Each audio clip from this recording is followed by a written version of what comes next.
Dia jaga anak, dia didik anak, dia tarbiyah anak sebagaimana yang Allah nak, dia akan menempuh kepayahan. Kepayahan duit ringgit. Kan duit ringgit payah. Hantar pergi sana nak bagi jadi boleh sungguh ni. Jadi macam mana? Macam yang Nabi nak. Yang dia sentiasa takwa kepada Allah, yang dia boleh hafal Quran, yang dia boleh jaga, dia boleh pimpin orang, dia boleh jadi imam. Dia nak kena habis duit banyak kan? Perhabis tenaga ayah, perhabis tenaga mak. Ayah, tiba-tiba cikgu telefon, tuan, anak tuan ni sakit, mukanya pucat, putih, boleh tuan main ambil? Kita duk ada kelas, dia suruh pergi ambil pula dah. Kena cepat ni tuan, nampak macam dengan teruk ni. Lagi risau kita. Tekan minyak tu sambil berdiri. Kan ayah ni, tekan minyak. Nak balik ni, tak lagi ada kelas pula. Balik pergi hospital. Lama pula tunggu, berjam-jam. Ujunglah Allah permudahkan, ada sahabat-sahabat yang di hospital tu boleh turun tengok Ustaz. Saya tinggal Ustaz noh. Saya tinggal tu turun tengok anak Ustaz noh, saya nak balik, saya ada kelas. Balik pula tinggal.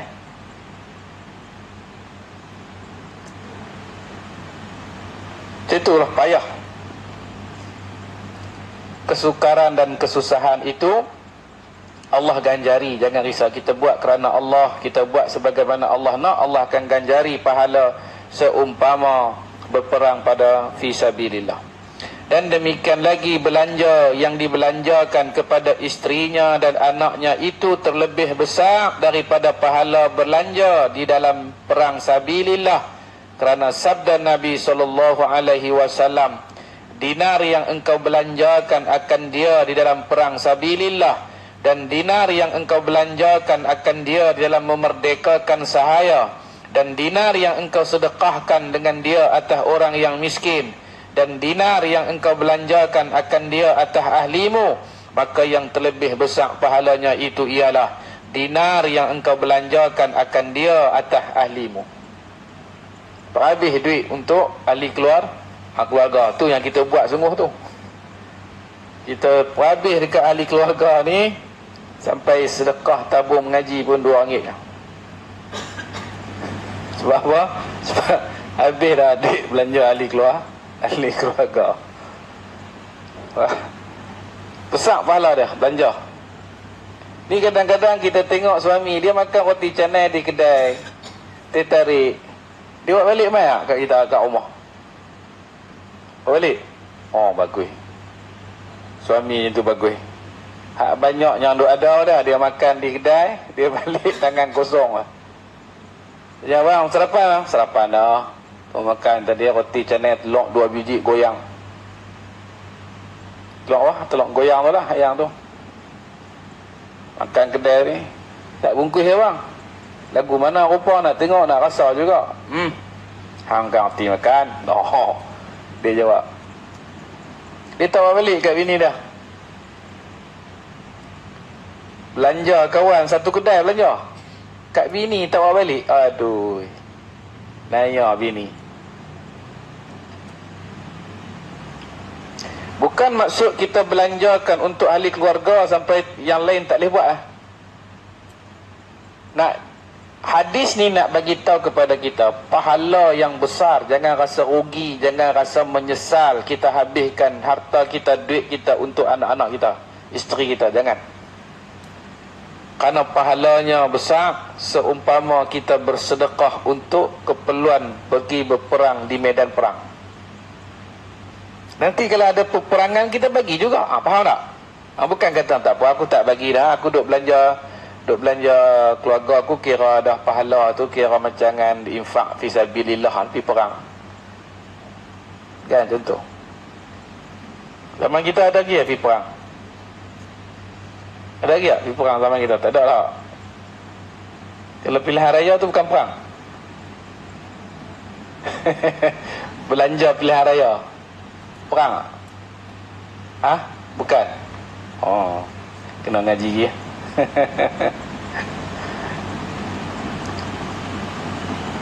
Contoh orang minta tu. Orang minta kita boikot makanan-makanan Israel. Kan? Antara tu lah, antara jihad ekonomi. Jihad ekonomi. Kita tak faham, tak tahu. Tengok dekat McDonald, ada orang Melayu kita. Tak tahu. Tak payah beli barang-barang yang bila kita beli barang tu mendapat keuntungan kepada mereka, akan bagi. Belilah produk-produk buatan orang kita. Kan, membantu orang kita kan, ekonomi orang Islam gitu. Orang minta derma untuk kita sumbang kepada saudara kita di Palestin. Apa kita rasa? Kita rasa macam mana orang minta? Pandai-pandai ya. Kita kata tu. Itu dia juga di antara sumbangan dalam medan perang, kerana mereka memerlukan keperluan untuk berhadapan dengan musuh yang ingin merampas Masjidil Aqsa. Dia bukan nak ambil tanah Palestin, dia nak ambil masjid tu. Kan, jadi kita kena pertahankan. Kita tak boleh nak pi. Kalau buka ruang nak pi pun kita takkan pi punya. Kau buka borang, okay, hari petang ni kan saya buat main borang, siapa nak pergi Palestin boleh isi. Agak borang nak ambil borang isi. Tak boleh, takkan pergi ya. Fikir cucu pun tak besar lagi ni. Kan? Itu alasan. Kalau dulu alasan apa? Anak-anak kecil-kecil, anak-anak besar-besar nikah semua, dapat anak tak? Cucu pula tak besar lagi, tengok cucu tak puas lagi, tunggu mati kita. Telah menyebut hadis ini oleh Al-Arif Billah Sayyidina Abdullah Al-Haddad. Dan lagi sabda Nabi SAW, barang siapa berbelanja ataupun membelanjakan oleh seorang lelaki atas ahlinya, maka iaitu sedekah.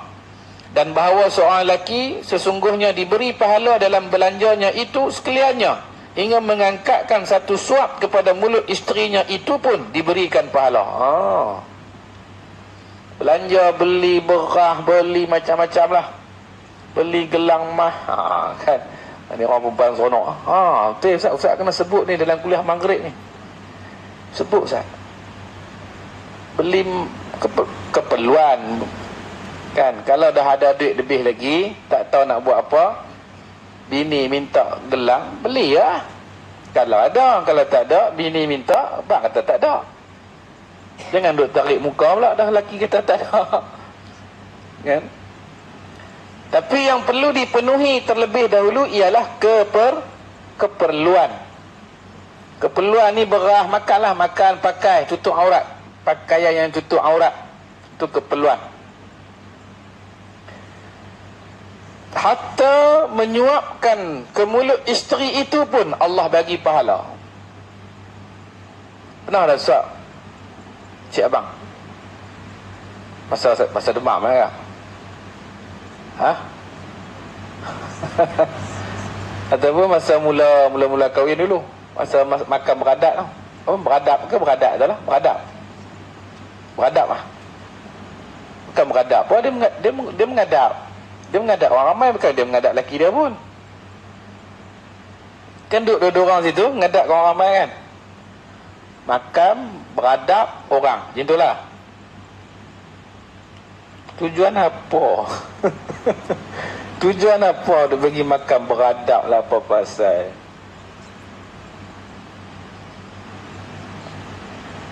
Suat waktu tu lah suat ke? Ni ustaz dia kata suami yang suat isteri. Tanya suami lah, duk suat lagi lah. Nanti saya tanya nanti. Tanya ayah duk suat tak? Isteri kat rumah makan. Kalau suami nak suat kat kau macam mana? Gatai pohang. Okey je? Okey. Nanti kita nak bagi tahu. Saya nak suruh ni ayah-ayah ni kuliah Maghrib nanti. Suruh ayah-ayah balik nanti suap isteri kat rumah makan. Jangan tunggu demam saja. Tunggu sakit saja, duduk hospital barulah suat tak? Janganlah. Duduk saja. Duduk berdua kan? Tak ada siapa kan? Nak malu kan siapa?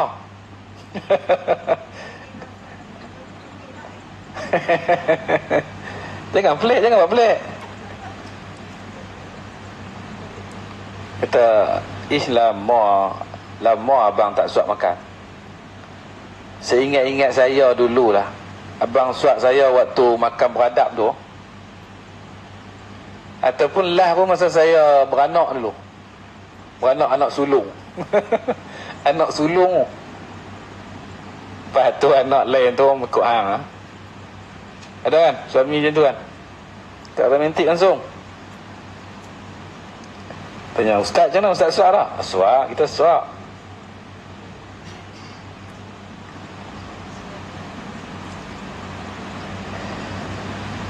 Dan telah berkata oleh Ibnu Al-Mubarak radhiyallahu anhu, padahal ia serta sahabatnya di dalam perang sabilillah, dengan katanya, adakah kamu tahu akan amal yang terlebih afdal daripada amal yang ada kamu di dalamnya? Maka kata mereka itu, tiada kami tahu akan yang demikian itu. Maka kata Ibnu Al-Mubarak, Ibnu Al-Mubarak ni siapa dia? Dia ni Sultanul Hadis, orang yang hafal hadis banyak kan. Aku tahu akan yang demikian itu, iaitu seorang lelaki yang memeliharakan daripada kejahatan, padahal mempunyai kepapaan, maka berdiri ia daripada tidurnya pada malam hari, maka melihat ia akan beberapa anaknya yang kecil, padahal ia tidur terbuka sekalian tubuhnya mereka itu, maka menutupi ia akan mereka itu, dan diselimutnya akan mereka itu dengan kainnya, maka amalnya itu terlebih afdal daripada amal yang kita kerjakan di dalamnya itu. Ibnu Al-Mubarak ni dia sembang dengan kawan-kawan di dalam medan perang. Hanya sama ada bukanlah tengah perang nak sembang macam mana. Maksudnya lepas perang tu rehat sat, besok sambung pula. Orang perang zaman dulu kan macam tu. Perang zaman lah je siang malam, kan tak ada rehat. Zaman dulu habis malam tu rehat sat, esok sambung balik. Jadi masa rehat tu sembanglah dengan kawan-kawan. Maknanya mereka sedang berada di dalam medan perang. Ibnu Al-Mubarak tanya kepada kawan-kawan dia, "Weh, hangpa tahu?" "Weh pula tak. Itu bahasa Kedah." "Hangpa tahu tak? Apakah amal yang lebih besar pahala dia?" Kawan-kawan kata, "Tak tahu, kami tak tahu." Lalu Ibnu Al-Mubarak kata, "Aku tahu. Amal yang paling besar, seorang ayah, dia ni miskin, dia bangkit tengah malam, tengok anak-anak dia dalam keadaan anak-anak ni sedang tidur di merekot sejuk, tak ada selimut. Jadi ayah ni buka kain pelekat lah, ataupun kain, ambil kain tutup anak tadi dalam keadaan sejuk tadi. Pahala tu lagi besar daripada pahala berperang di medan perang. Tu kelebihan berkahwin dapat anak itu kan. Menyesal aku kahwin dengan orang tua ni. Jangan. Pahala banyak ni, sumber pahala banyak. Menyesal aku kahwin dengan kira mulut murai. Jangan. Pahala banyak. Takat mulut murai tu adalah berapa lama sangat dia larat nak murai tu, letih dia berhenti lah. Kan? Ada seorang sahabat, dia pergi rumah Zainal Umar, nak mengadu akan kejahatan mulut isteri dia yang kuat berbebel. Aku nak pergi mengadu dekat Amirul Mukminin. Sampai depan rumah Zainal Umar, nak ketuk pintu, tiba-tiba dia dengar bini Zainal Umar tengah duduk beletak juga. Duduk beletak dekat Zainal Umar. Kan dia sampai tu dia ketuk, dia ketuk pintu, lepas tu dia dengar isteri Sayyidina Umar tengah duduk beletak kat Sayyidina Umar. Dia pun kata kalau aku nak mengadu kat dia, dia pun kena beletak, balik Padahal dia bagi salam ataupun dia ketuk, tak pasti tu. Antara tu lah rasanya bagi salam kot. Lepas tu dia pun patahlah balik, jalanlah ni jalan. Sayyidina Umar yang tadi dengar salam tadi mai buka pintu lah. Mai buka pintu, tengok nampak dia jalan sampai ujung sana dah. Sayyidina Umar panggil dia, "Hei, mai." Panggil dia mai. Dia pun mai lah. Tadi hang kau bagi salam. Ada apa? Tadi aku mai ni nak mengadu ke Amirul Mukminin. Kata bini aku ni nak macam mana ni, bini aku ni kuat sangat membebelnya. Tapi bila aku mai jumpa nak mengadu, tengok-tengok bini Amirul Mukminin pun duk beletiak juga, jadi tak jadilah nak mengadu, kita sama 2 kali 5. Sayyidina Umar kata kepada dia, memang itu sifat orang perempuan. Sifat orang perempuan. Betul ya? Nampak semua muka pendiam je kan. Dalam masjid, dalam kelas ni lah nampak pendiam. Tak tahu di rumah macam mana, tak tahu lah kan. Pendiam. Di rumah pendiam ke?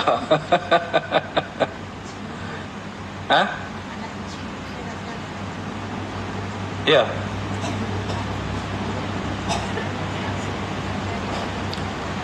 Untunglah Cik Abang. Untung Cik Abang dapat isteri yang pendiam. Nak kena pergi jumpa dengan Cik Abang, tanya macam mana. Sayyidina Umar kata itu memang sifat orang perempuan. Kan? Orang perempuan ni, Sayyidina Umar kata tahan pilah. Kan? Tahan je lah. Dia yang melahirkan anak hang. Dia yang menyusukan anak hang. Dia yang jaga anak hang. Dia yang serika baju hang. Dia akan sedia makan untuk hang. Cuba tengok yang banyak yang baik tu. Tengok banyak yang baik tu, jangan duk tengok yang hak satu tu kan. Hak satu yang mulut murai tu, tak payah tengok yang tu sangat. Yang tu biar sebagai hiburan je lah. Kan? Amirul Mukminin pun kena beletiak juga. Tu powernya orang perempuan. Amirul Mukminin pun dia beletiak. Kan? Orang perempuan.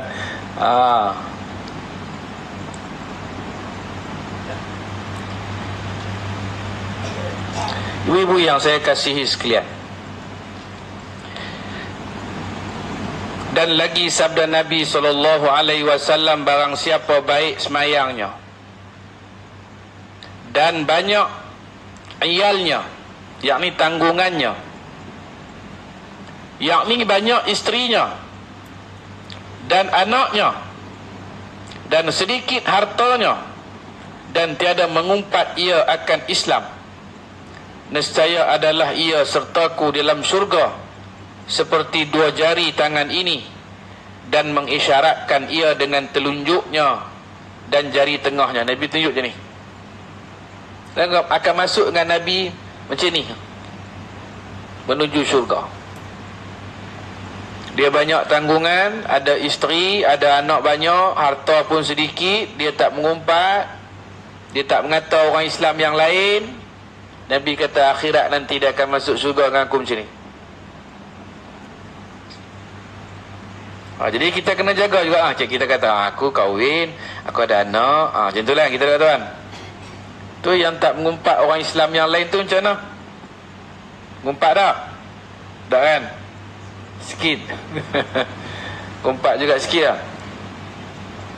Sekalian, mengumpat ni kan, kita sebenarnya kita bukan ada niat pun nak mengumpat, betul tak? Tak ada niat dan memang tak berhajat pun nak mengumpat. Tapi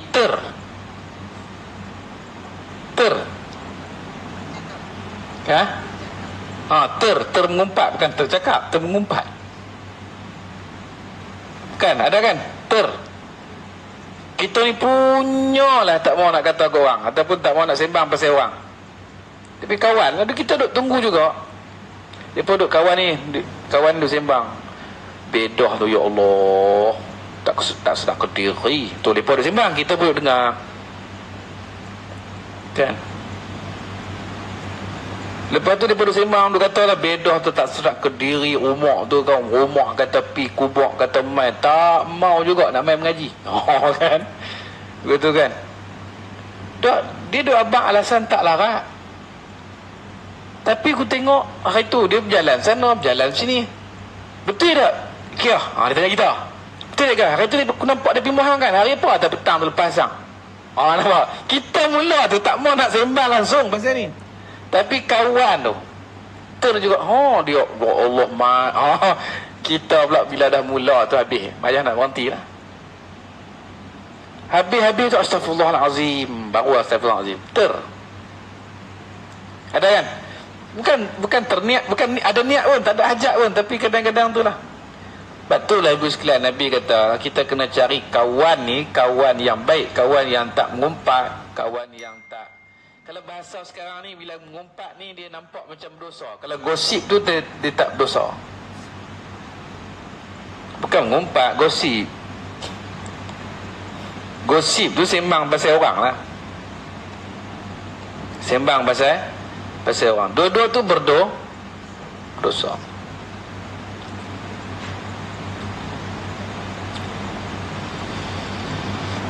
Jadi kita jaga juga, bukan setakat kita jaga isteri, jaga anak kita, jaga tanggungan kita, dan kita juga jaga untuk tidak mengumpat akan Islam ataupun orang Islam yang lain. Nescaya kita akan mendapat janji Nabi SAW yang Nabi mengisyaratkan dua jari ni, satu telunjuk, jari tengah akan masuk bersama dengan Nabi rapat macam ni, masuk ke dalam syurga. Dan lagi tersebut di dalam hadis, iza kasurat zunubul abdi ibtilahu Allahu bihim liyukaffiraha anhu. Apabila banyak dosa seorang hamba Allah itu, nescaya diberikan bala akan dia oleh Allah dengan duka cita sebab kesusahan daripada ahlinya atau lainnya, supaya menghapuskan ia akan segala dosanya daripadanya. Allah kata, apabila banyaknya dosa seorang hamba Allah kepada Allah, Allah akan datang kesusahan kepada seorang hamba yang banyak dosa tadi dengan bala kesusahan ni, menanggung tanggungan ni, anak-anak. Kesusahan, susah hati. Kan? Allah bagi itu bala.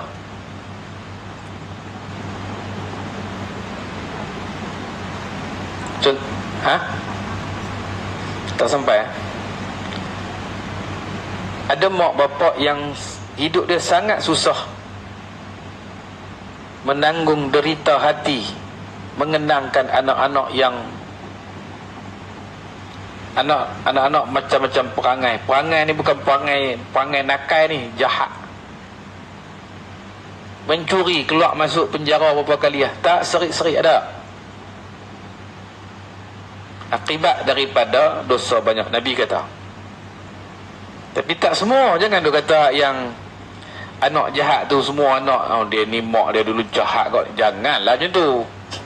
Ni untuk muhasabah diri, bukan pi sukat orang. Kita ni pelik mengaji ni. Tu syariah tu. Syariah kan anak dia 3 orang masuk penjara. Maknanya syariah tu dulu, contoh ni, maknanya syariah ni dulu jahat. Jahat lagu mana syariah dulu sampai anak dia. Janganlah macam tu. Kita mengaji Allah, kita mengaji ni untuk muhasabah diri, kan, supaya kita daripada muda. Tapi malangnya kita kahwin ni ada cucu, kan. Patutnya kita mengaji sebelum kita menikah ini. Sebelum kita menikah, sebelum kita dapat anak, kan, patutnya kita mengaji dulu ni. Tapi lah zaman dulu kan zaman pakai selendang jambui depan. Mana nak mau mengaji sangat dululah. Tak tudung so. Bukan kata selendang, langsung tak tutup. Senang kat boys, dia buat sanggui tang ni, dia selit bunga raya tang ni. Jalan masa tu kira darah pingitan lah. Kan? Masa tu Seri Tiram tu kira dia lah paling menjadi pujaan jejaka Tanjung Karang. Tak mau mengaji tu, kan? Masa tu tak ngaji. Tapi macam mana? Kalau kita mengaji dulu, kita boleh atasi benda ni. Kan? Kalau kita bagi benda ni dekat budak-budak yang baru nak kahwin ataupun sebelum kahwin, dia cantik ni. Tapi realiti masyarakat kita di mana-mana pun lah, anak muda ni memang tak mau mengaji lah. Memang tak mau mengaji. Benda ni kena sebut. Menjadi pengajaran untuk dia jaga diri dia, jaga keluarga dia nanti macam mana, jaga diri supaya dia tak jadi jahat. Nanti Allah akan, kan kita dalam istilah alam Melayu ni dia kata apa? Hukum karma. Hukum karma. Ayah jahat, ayah kencing berdiri, anak kencing berlari. Macam tu lah. Itu istilah-istilah yang ada dalam alam Melayu ni. Begitulah. Padahal hadis ni begitulah dia sebut tu, supaya kita ni tidak langgak sampai ke peringkat tu.